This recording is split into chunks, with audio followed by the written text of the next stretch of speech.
सम्माननीय सभामुख महोदय, हामी काहीँ न काहीँ लज्जित भएका छौँ। यो सदन भैँसी राँगाको विषयमा गफ गरेर यदि 5 वर्ष बिताउने हो भने हामीले गोबर बाहेक केही पनि प्राप्त गर्न सक्दैनौँ। हामी आत्मआलोचना गर्न चाहन्छौँ। हाम्रा दलबाट पनि भएका कमी कमजोरीलाई आत्मआलोचना गर्न चाहन्छौँ र नयाँ राजनीतिक दलका रूपमा हामी एउटा नयाँ अभ्यास लिएर आएका छौँ। हामीले आज बजेटमा कुराकानी गरिरहँदा, राष्ट्रका महत्त्वपूर्ण मुद्दामा कुराकानी गरिरहँदा आम सर्वसाधारणमा संसदबाट गएको सन्देश राम्रो सन्देश गएको छैन। म आफ्नो भागको ब्लेम, आफ्नो भागमा परेको जुन दुःख छ त्यो आफ्नो जिम्मेवार हुन चाहन्छु र आफ्नो राजनीतिक दलका तर्फबाट गत केही दिनहरूमा भएका बहसहरू अलिकति अमर्यादित भएकोमा क्षमा याचना पनि गर्न चाहन्छु।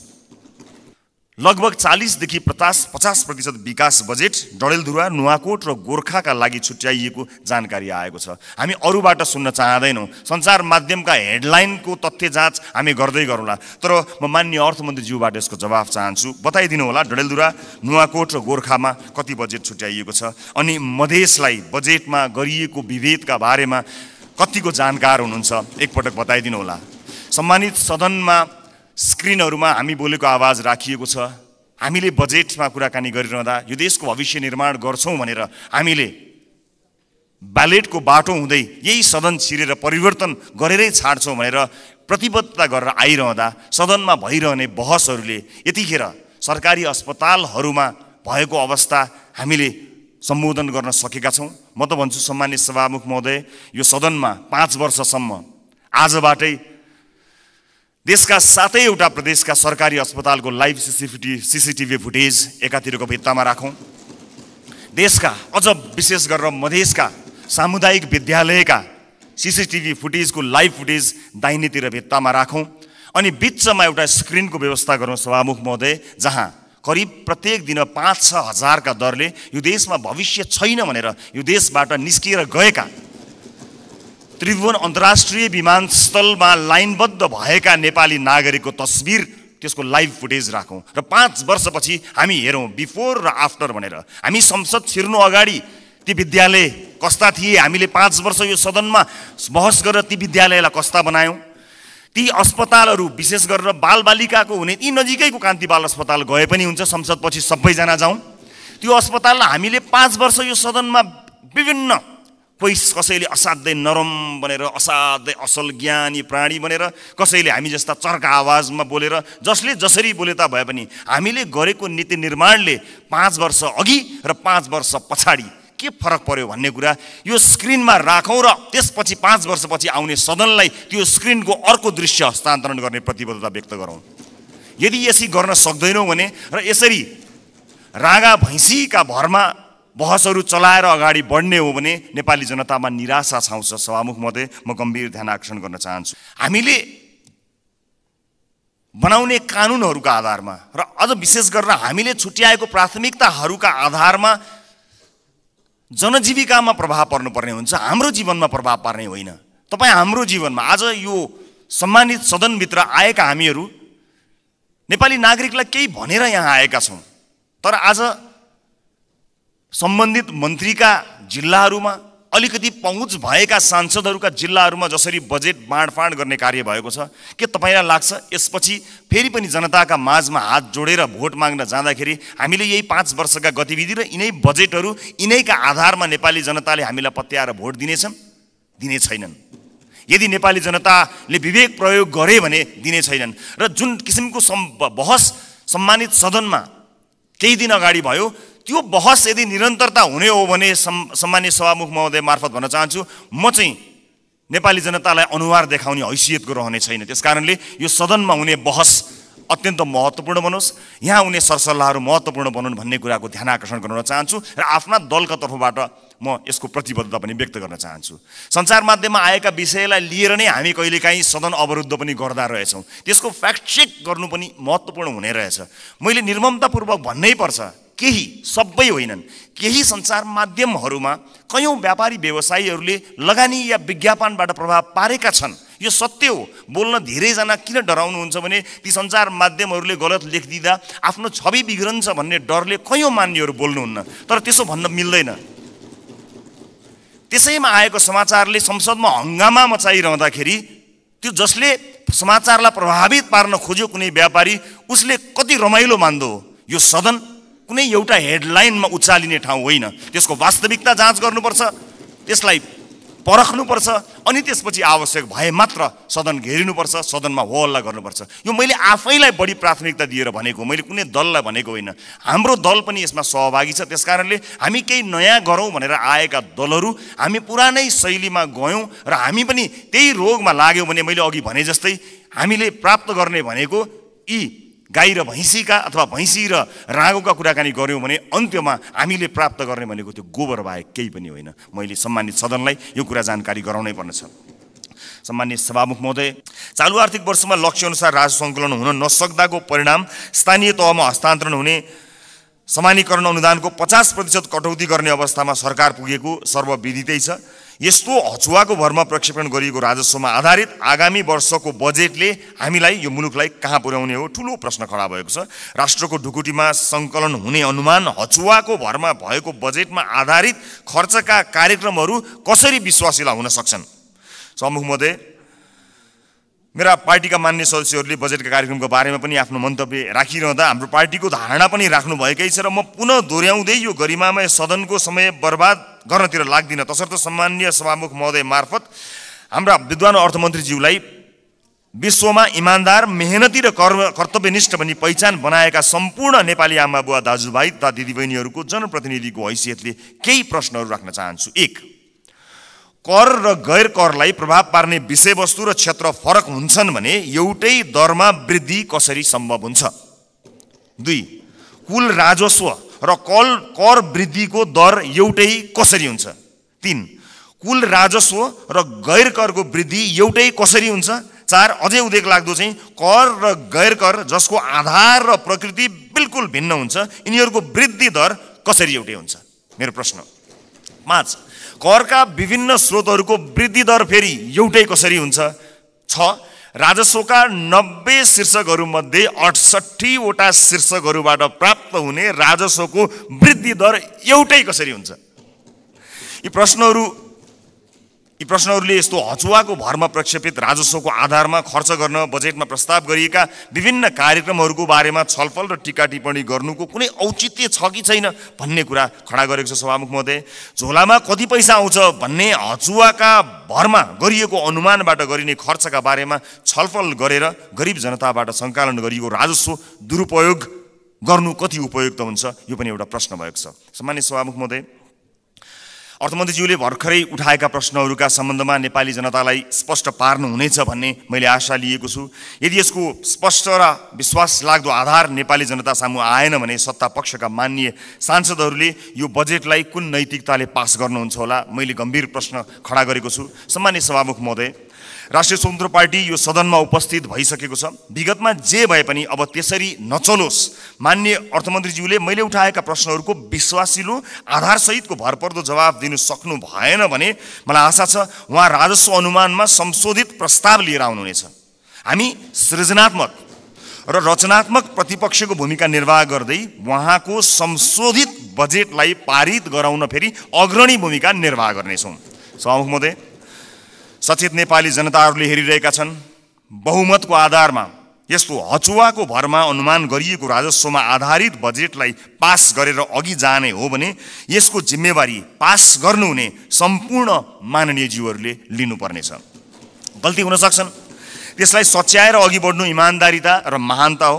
भएको गल्तीलाई सच्याउन सत्तापक्ष र प्रतिपक्ष नभई हामी कुनै अर्को पक्ष भइराख्नु पर्ने छैन, एकै ठाउँमा उभिन सकिन्छ। यो राष्ट्रले जित्ने कुरा भएको हुनाले परम्पराको नाममा बहुमतले पेलेर जाने मनस्थिति बनाइयो भने त्यसको परिणाम अवश्य पनि यो देशले भोग्नुपर्नेछ, सत्ता पक्ष या विपक्षले भोग्नुपर्ने छैन। त्यसैले मान्य सदस्यहरूले तथ्यमा आधारित भएर आफ्ना विवेक प्रयोग गर्नुहुनेछ भन्ने कुरामा मैले आशा राखेको छु र एउटा आशंका उब्जिएको छ। म सभामुख मार्फत माननीय अर्थमन्त्रीज्यूलाई सोध्न चाहन्छु, स्पष्ट पारिदिनु होला कि यसपटकको विकास बजेट डडेलधुरामा कति पार्नु भएको छ, नुवाकोटमा कति पार्नु भएको छ, गोर्खामा कति पार्नु भएको छ? एउटा गम्भीर प्रश्न खडा भएको छ। अघिल्लो सदनले बुझाएका कयौँ भ्रष्टाचारका काण्डहरू काँधमा बोकेर हामी हिँड्नु परेको छ।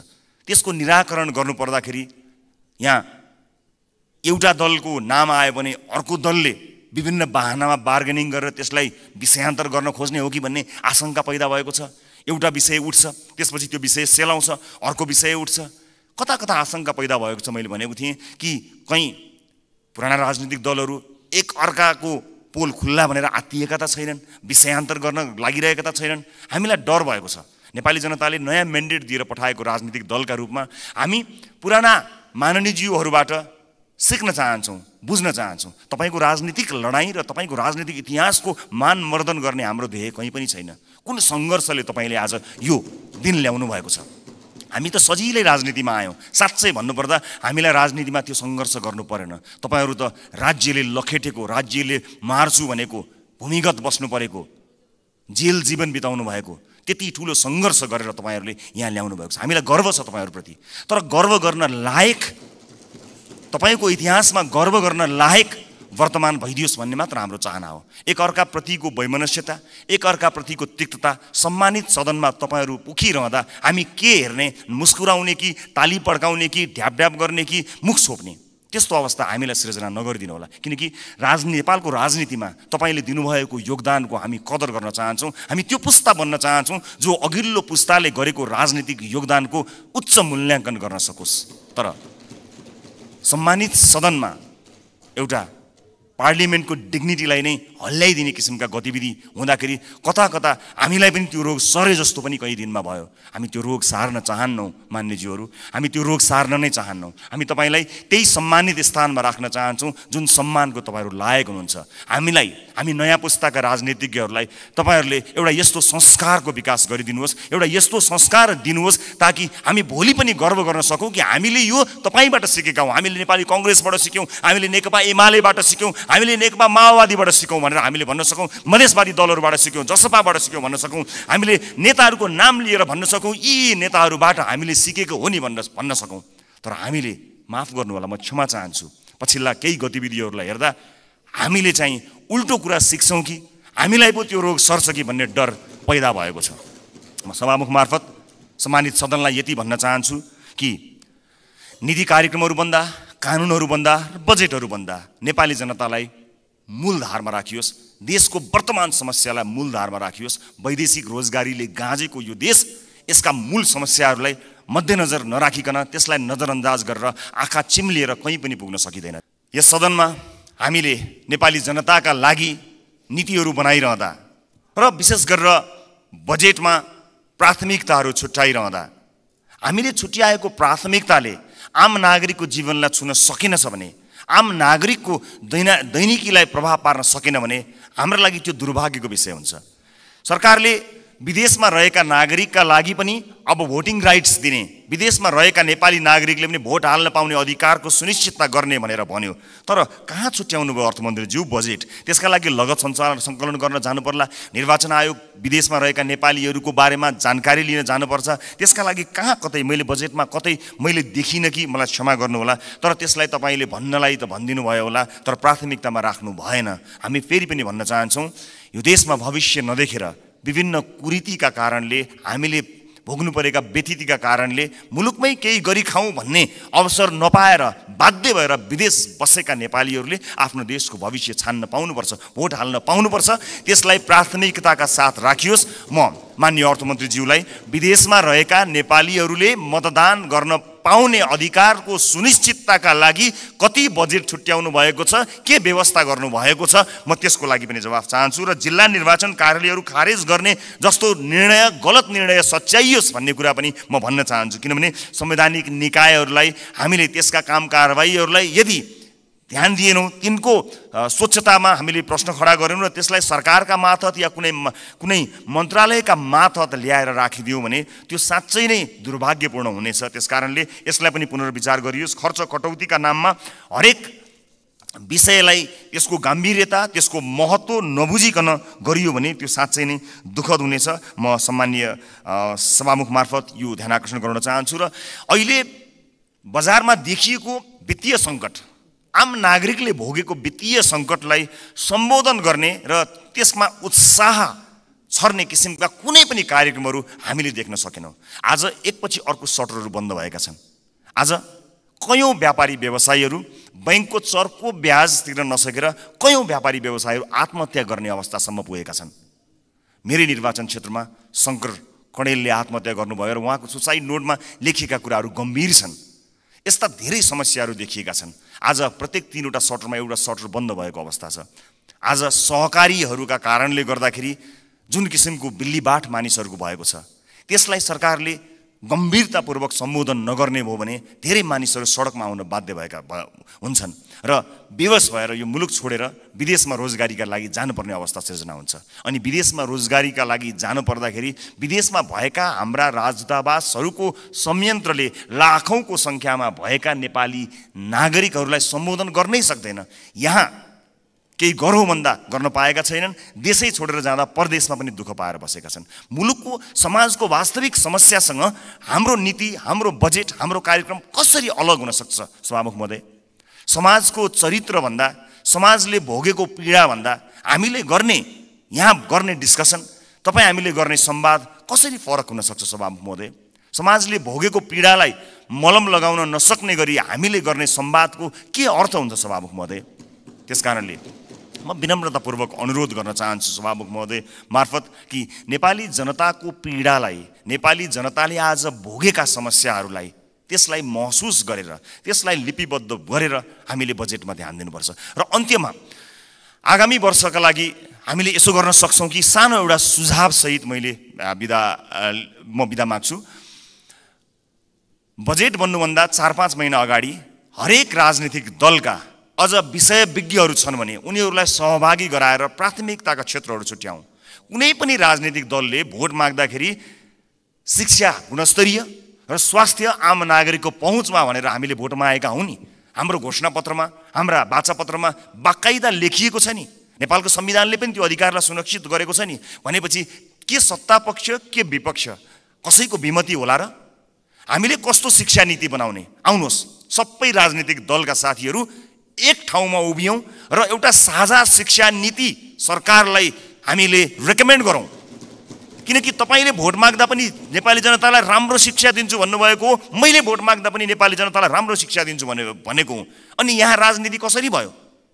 तपाईँको जिल्लाका बाटोहरूमा भोट हालेपछि अब तपाईँ यहाँ कुनै नेताको जिल्ला अथवा गाउँठाउँमा बाटो पुर्याएर भोट माग्ने दिनको त अब अन्त्य गर्नुपर्छ हजुर। सिङ्गो देशलाई हेर्नुपर्छ। अब त त्यसरी चल्दैन बाँडेर।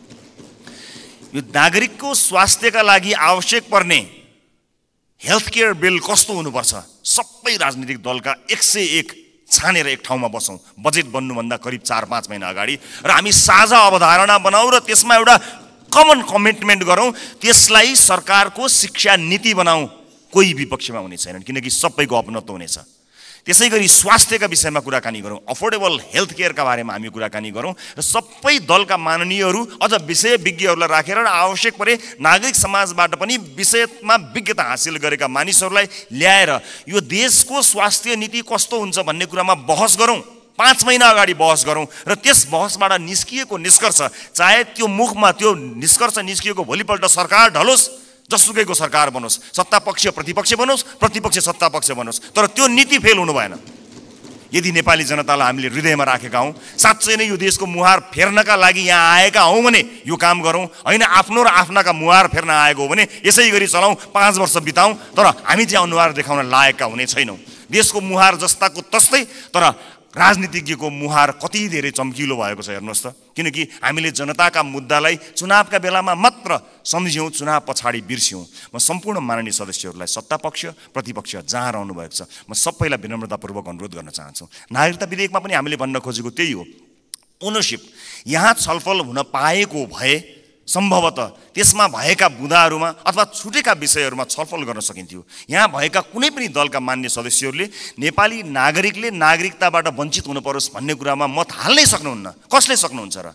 विमति कसैको पनि हुने छैनन्। तर सबैले अपनत्व महसुस गरी सही ढङ्ग र सही बाटोमा आएको भए अहिले सम्भवतः सम्मानित अदालतमा गएर त्यो अड्किने थिएन। अनि त्यसको दोष केही दलहरूले लिनु परेको छ, वास्तवमा होइन। नेपाली नागरिकले नागरिकता प्राप्त गर्नुपर्छ भन्ने कुराको विरोधमा, त्यसको विपक्षमा कोही पनि नेपाली हुनै सक्दैन। तर त्यसभित्रको अन्तर्वस्तुमा पछिसम्मलाई सोचेर संवेदनशील विषयहरूमा यो सदन जहाँ नयाँ माननीयहरू र नयाँ राजनीतिक दलका रूपमा हामी पनि आएका छौँ, हामी पनि यसमा सहभागी हुन चाहन्छौँ अनि हामी पनि यो छलफलमा सहभागी हुन चाहन्छौँ, अन्तर्वस्तुमा कुराकानी गर्न चाहन्छौँ र त्यो विधेयकले छुटाएका तर महत्त्वपूर्ण विषयमा हामी योगदान दिन चाहन्छौँ र इतिहासलाई त्यो दस्तावेजमा हामी पनि सही साक्षी हौँ भनेर भन्न चाहन्छौँ। हामी पक्षमा छौँ। हामी जन्मसिद्ध नेपाली नागरिकहरूले नागरिकता पाउनुपर्छ भन्ने कुराको पक्षमा छौँ। हामी सम्पूर्ण योग्य नेपाली नागरिकहरूले नागरिकता पाउनुपर्छ भन्ने कुराको पक्षमा छौँ। हामी त्यो बहसमा सहभागी हुन चाहन्छौँ र पछिसम्म यो मुलुकलाई हित हुने विषयमा सहभागी मात्र हुन चाहन्छौँ। सम्मानित सदनमा आज मैले यति कुराहरू राखेँ। जनतामा भ्रमित हुने गरी जबरजस्ती फैलिएका प्रोपागान्डाहरूको प्रतिकार गर्न र सत्य सन्देश प्रवाह गर्नका लागि एक जिम्मेवार जनप्रतिनिधिका हैसियतले आफ्नो दृष्टिकोण जनता समक्ष पुर्याउने थलो पनि संसद भएका हुनाले म यो अनुमति चाहन्छु। सभामुख महोदय, नागरिकता विधेयकका सम्बन्धमा राष्ट्रिय स्वतन्त्र पार्टी कुनै समुदायको विरुद्ध छ भन्ने भाष्य जबरजस्ती निर्माण गरेर निमुखा नागरिकलाई गुमराहमा राख्न खोजिएको छ। त्यसो गर्नेहरूलाई म यति मात्र भन्न चाहन्छु कि राजनीतिसँग कुनै सरोकार र भोट बैंकको कुनै आवश्यकता नहुँदा पनि प्राकृतिक विपत्ति, वैदेशिक रोजगारीका समस्या र मिटर ब्याज जस्ता विषयमा आवाजविहीन मधेसी जनताको पक्षमा हामी उभिएको संसार साक्षी छ। मैले श्रेय लिन खोजेको होइन, एउटा दृष्टान्त मात्र दिन खोजेको हुँ। सम्मान्य सभामुख महोदय, मलाई नागरिकले नागरिकता नपाउनुको पीडा थाहा छ, साँच्चै नै थाहा छ। कुनै पनि नेपाली नागरिक नागरिकताबाट वञ्चित हुनु हुँदैन, त्यो उसको नैसर्गिक अधिकार हो। जन्मसिद्ध नेपाली नागरिकका सन्तान र एकल आमाहरूका सन्तानको नागरिकताको अधिकार मेरो र तपाईँको जति नै सुनिश्चित छ हुनुपर्छ। सभामुख महोदय, मात्र वैवाहिक अङ्गीकृतका विषयमा मौन रहेका हुनाले यसबारेमा छलफल चलाउन खोजिएको हो र सम्मानित सभामुख महोदय मार्फत म जानकारी गराउन चाहन्छु। एकल आमाका सन्तानले नागरिकता लिँदा आमाले बाबुको पहिचान नै नखुलेको स्व घोषणा गर्ने व्यवस्था हाम्रा आमा दिदीबहिनीहरूको आत्मसम्मान विपरीत छैन यो? यस्ता प्रश्नहरूको विषयमा पनि सोचौँ भनेको हामीले। विधेयक संसदमा आएको भए हामी छलफल गर्थ्यौँ, स्वामित्व लिन्थ्यौँ, तर जसरी जुन बाटोबाट प्रमाणीकरण भयो जम्मा विपत्ति यतिमा हो सभामुख महोदय। र यदि सदनमा आएर छलफल हुने भएको भए त्यहाँ भएको विभेदका विषयमा पनि हामी कुराकानी गर्थ्यौँ। महिला र पुरुषलाई जुन विभेद गरिएको छ वैवाहिक अङ्गीकृतका विषयमा त्यसमा पनि हामी हाम्रो धारणा राख्थ्यौँ र दुधको दुध पानीको पानी थाहा हुन्थ्यो कि यो सदनमा आइसकेपछि को के कुराको पक्षमा छन् या विपक्षमा छन् भन्ने कुरा थाहा हुन्थ्यो। त्यसकारणले यो गलत बाटोबाट गएका हुनाले गलत मानिसको पुतला जलाइएको छ भन्ने कुरा म सम्मानित सदन मार्फत जानकारी गराउन चाहन्छु।